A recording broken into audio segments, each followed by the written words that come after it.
కాబోయే కార్పొరేటర్ అందరికీ పేరు పేరున స్వాగతం. పేరు సత్యమ్మ. నేను అడిగిన అమ్మ అంత మంచిదేనా అన్న? వస్తుంది కొడుకా అన్నది. ఎంత వస్తుందన్న? 1000 రూపాయలు వస్తుంది కొడుకా అన్నది. ఇంట్లో అందరూ బాగానే చూసుకుంటున్నారా అని అడిగినా. చూసుకుంటుంది కొడుకా. మొన్నటిదాకా నా కోడల పిల్ల కొద్దిగా ముక్కించినట్టుండే కానీ బాగానే అత్తమ్మ చాయ్ తాగినవా, అత్తమ్మ గోలేసుకున్నావా అని చెప్పి మంచిగా చూసుకుంటుంది కొడుక. ఇదంతా కూడా నా పెద్ద కొడుకు కేసీఆర్ పుణ్యం కొడుక అని చెప్పి కోరుతున్నా. ఏమేమి వచ్చినాయి మనకు తెలంగాణ వచ్చిన తర్వాత ఆ మధ్యన ముఖ్యమంత్రి గారు ఒకరోజు సర్వే చేయమంటే చాలా మంది మాట్లాడారు. ఏమన్నారు? కొంతమంది ఏమో రేషన్ కార్డులు తీసేస్తారు సర్వే చేస్తున్నారు కొంతమంది, ఆయన రాని ముందు.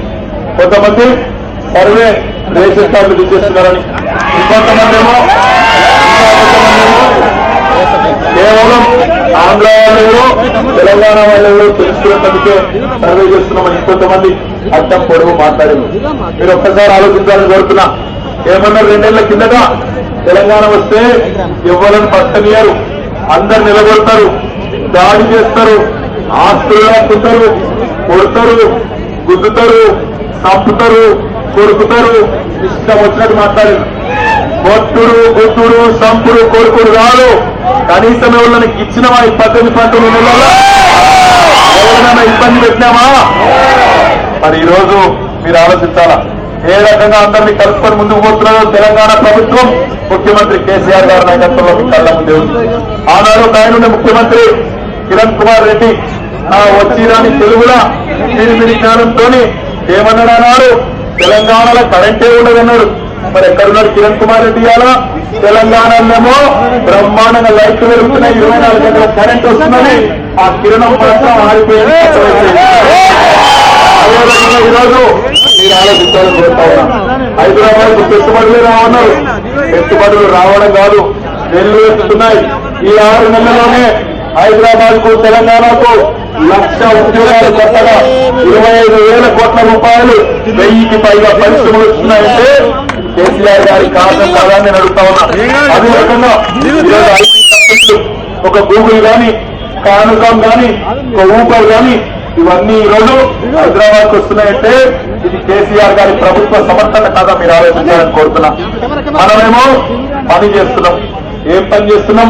పేదవాళ్ళ మన పేద పిల్లలు చదువుకునే ప్రభుత్వ పాఠశాలల్లో, సంక్షేమ హాస్టళ్లలో ఈరోజు సన్న బియ్యంతో నాణ్యమైన భోజనం పెడతా ఉన్నాం.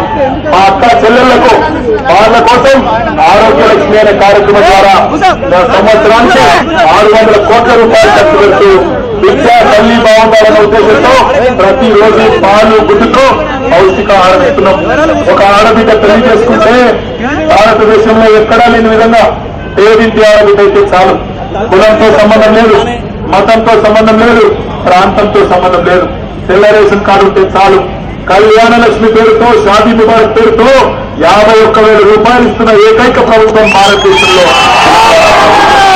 మరి మనం హైదరాబాద్ లో ఎంతో మంది పేదవాళ్లకు 1,08,000 మంది పేదవాళ్లకు ఒక్క రోజులో పట్టాలు ఇస్తున్నాం. ఉచితంగా పట్టాలు ఇవ్వడం జరిగింది.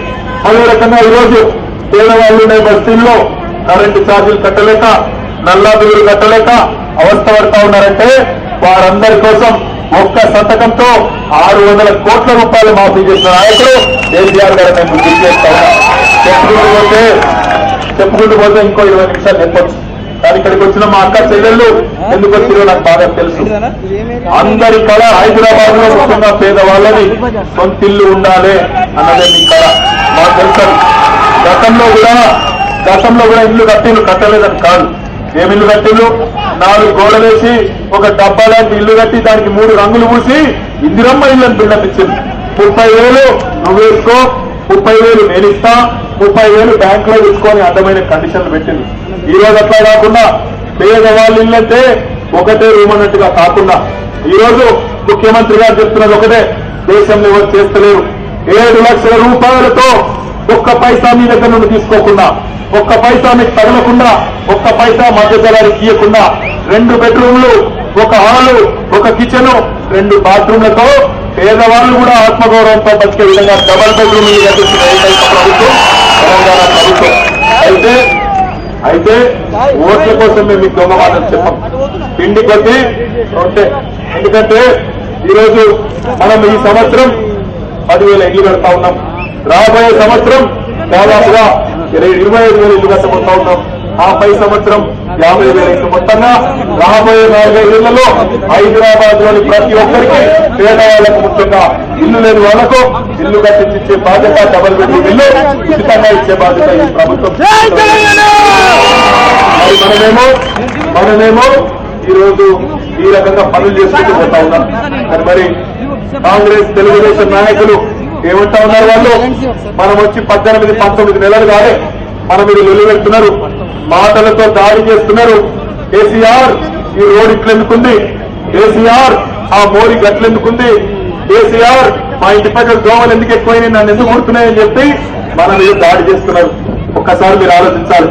65 ఏళ్ళు ఈ దేశాన్ని, రాష్ట్రాన్ని ఏలిన నాయకులు, పార్టీలు 18-19 నెలలుగానే మనం వచ్చి మన మీద దాడి చేస్తా ఉన్నారు. వాళ్ళు 60 ఏళ్లలో చేయని పనులు మనం 18 నెలలనే చేసేది ఉండరట. కొత్త సంసారం, కొత్త కాపురం సక్కదిద్దుకునే సమయం కూడా ఇయ్యరా? ఎట్లున్నది కాంగ్రెస్ తెలుగుదేశం నాయకుల కథ అంటే 65 ఏళ్ల దరిద్రం 18 నెలల ఓటరా, 65 ఏళ్ల దరిద్రం 65 ఏళ్ల గబ్బు 18 నెలల ఓటరా? టైం పట్టదా? ఎట్లున్నది వీళ్ళ కథ అంటే నిన్నటిదాకా అధికారం అనుభవించి ఇవాళ మనల్ని తిరుగుతున్న తిట్లు చూస్తుంటే నాకు కథ గుర్తొస్తున్నది. ఎందుకంటెప్పుడో మన నాగోలంతాని ప్రాంతంలోనే ఓ చిన్నపిల్లగాడు ఉండే, వాడు చిన్నప్పటి నుంచే చెడిపోయిండు, చదువు రాలేదు, అంత లంగ దోస్తులు తయారైన, చిన్నప్పటి నుంచే తాగుడు, గర్దాలు, గుట్కాలు, అన్ని రకాల కార్యక్రమాలు పెరిగి పెద్ద క్రిమినల్ తయారైన. ఆ క్రిమినల్ తయారైనాక ఆఖరికి ఒక రోజు 17-18 ఏళ్లకు వచ్చినాక సొంత ఇంట్లోనే దొంగతనం చేయడానికి పోయిండు.